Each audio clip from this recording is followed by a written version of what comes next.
Yo, what is good, everybody? It's your boy, the strongest wizard, and tonight is indeed Fight Night. We have ourselves another EB01 match here. We got my boy, I love my chopper, on the left-hand side, rocking out that RP Law, as well as Arthur on the right, of course, with RP Law as well. And yes, this is a mirror match. Honestly, I think one of the best mirror matches to actually watch as well as play. I think it's actually really fun. It's a bit high rolly like the deck is, but overall, it's a good time. We're swinging 5k into life. Arthur does take it. We're going to go ahead and drop the 3-cost Zoro, and choosing not to swing is actually extremely crucial here. Just because I think Chopper is trying to tell Arthur, hey, if you want to get rid of it, you can't play a 4-cost body this turn. So you're going to have to dedicate 2 cards, at least 1 card for the Gordon or Otama to get rid of it. And kind of setting you off your tempo a little bit. I kind of like the play. So swinging 5k into life, he takes it, grabbing that raise you off life, and now we see the Zoro. And unfortunately, with 1 active Dawn, you know what that means. If he didn't have the 1 Dawn, he'd probably be playing something with the 4 cost, obviously. So using Gordon here to -3, bottom decking with leader ability, minusing 3 Dawn. So we have the Sachi and Penguin, no, but we do have the Ein, ramping 1 as rested. And now we have a standing Zoro, which will probably swing here.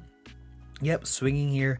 And if Chopper gets down to 2 life, it gets a bit scary just because we have Killer and Kid on the board. It's open season for your boy, and that is extremely crucial in this matchup, or obviously in any matchup. Killer and Kid, a brand new addition to this deck for the EB01 format, and yeah, it's a really good card. So 7k swing is no joke. And so we did see him pitching the 4-cost blocker Law. And this is an interesting pick here, just because he is our blocker. We don't have too many blockers in this deck other than Kid, Queen, and Law, of course. So, oh, actually, no, we do still have Shovel Knight himself. So, yeah, pretty big here, honestly. So I guess kind of saying, hey, I'll see another blocker sometime soon, or something like that. So we do see the Bon Clay coming down, ramping 1 Dawn is active. That's 2 active Dawn now. So we need to get rid of this board. I think no matter what, we have to clear as much as we can. Standing at 3 active, standing with 3 life is pretty scary. So once we get down to 2, and unfortunately looks like with Chopper's hand, we don't have any Killer and Kids either. That's pretty big here. So it looks like we're gonna go ahead and tap 1 Dawn. Are we gonna see the Gordon come down, or maybe an Otama? And it looks like we do see the Otama coming down, minusing 2 to that Zoro, making him a 3k, swinging a 5 into 3, and this is 2 cards out of Arthur's hand, and Arthur has like 5 cards in hand right now. So, and it looks like, yeah, we're gonna commit here, pitching the Queen as well as the Otama. And now it looks like we're gonna use leader ability here to minusing 3 Dawn to bottom deck the Zoro. And the what 4-cost character, we have Sachi and Penguin here, ramping ourselves back up to 5. So really, we pretty much almost didn't minus any Dawn at all, essentially, because of that Bon Clay, of course. So swinging 5k into life, and with 4 active Dawn only, it's a bit scary for Arthur too, just because he doesn't have that many Dawn. But it looks like he's going to go ahead and taking it. Dropping down to 2 life is extremely scary here. So, and it looks like we do see a 2k counter. And then dropping the Ein ability here. We're going to ramp 1 using leader ability here to -3 Dawn. Bottom deck the Bon Clay since it is at 1k. And now we see the Killer and Kid. This is an easy 7k into life. And Arthur only has 2 Dawn. He's really risking it. He's risking it all here. Just prioritizing the aggression and just saying, hey, if you can't handle this board, you can't control it. If you can't set up a blocker, just kind of GG's, man. So very interesting tactic here from Arthur, kind of going balls to the wall here. And it looks like Arthur, I love my Chopper, is at 7 active Dawn. That's quite a lot if you compare it to his opponent here. So fortunately for him, we do see the 4-cost Law coming into hand from from his deck, of course, and we're gonna go ahead and drop that law, making that Killer and Kid at 3k, swinging 5 over 3. It does connect, and with 3 active Dawn here, we have a couple of different plays, and we're gonna go ahead and tap 1 Dawn here for the Gordon ability here. We're gonna make that Ein a 2k power character using leader ability here to bottom deck it. And what do we have for the crackback? We can't play Reiju because our opponent is at 2 life, but we're gonna play out the Kamazo, swinging 7k over that Ein and passing the turn.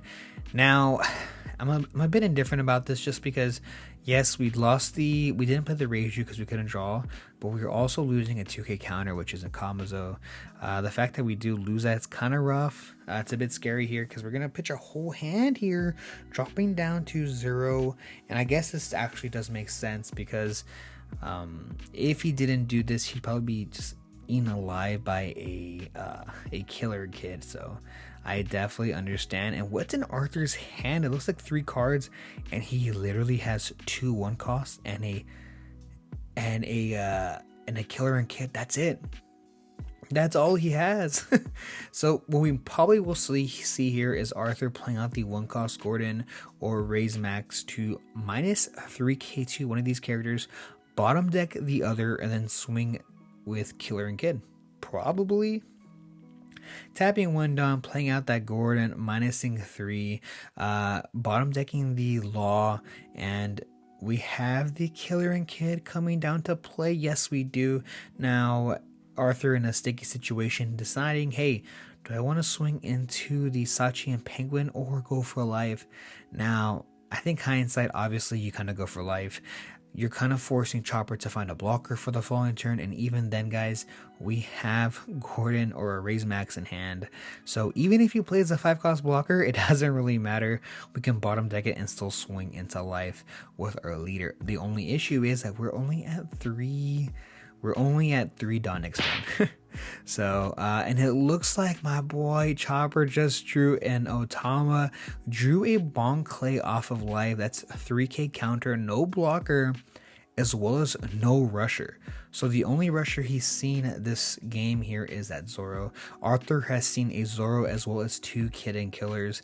That is pretty high rolly, especially for the fact that neither of them did play a Queen or a Reiju. It's just kind of whatever cards you saw. And yeah, this is pretty huge here. I don't think there's any way I Love My Chopper can go for game either, just because with that Otama, if he swung 5, it'd be 5, 5, 5, 6, and that's just not really realistic. So I think Chopper here, kind of betting it all, seeing what he could do, and we probably will just swing into the Kid and Killer. I'm super curious, what would you guys do in this situation? Would you just YOLO it, go for life? But I mean there's no way, right? Regardless, this is super tragic for my boy Chopper here. I guess he's trying to figure out what he can do. No blocker, and you hate to think about that 4 cost Law trash too. Super unfortunate. So we're gonna swing 5k into life. He takes it. We see another 5k into life. We're gonna counter with the Reiju, and now the dream is dead. Swinging 5k into that Kid and Killer, and swinging 5 with the Otama, and then passing turn. I do completely understand the play, and I agree with it, honestly.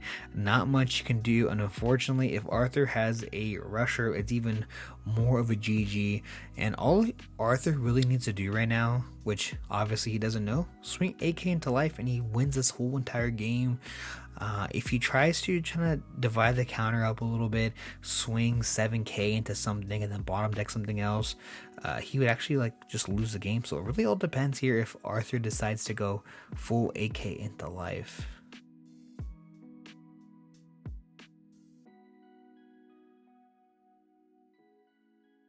So Arthur giving himself another second to think about this play.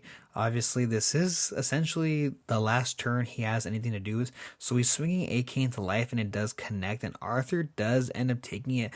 Thank you guys so much for checking out this channel. This was a video I really do appreciate it, and stay tuned because I have a ton of new EB01 content coming out soon. See ya!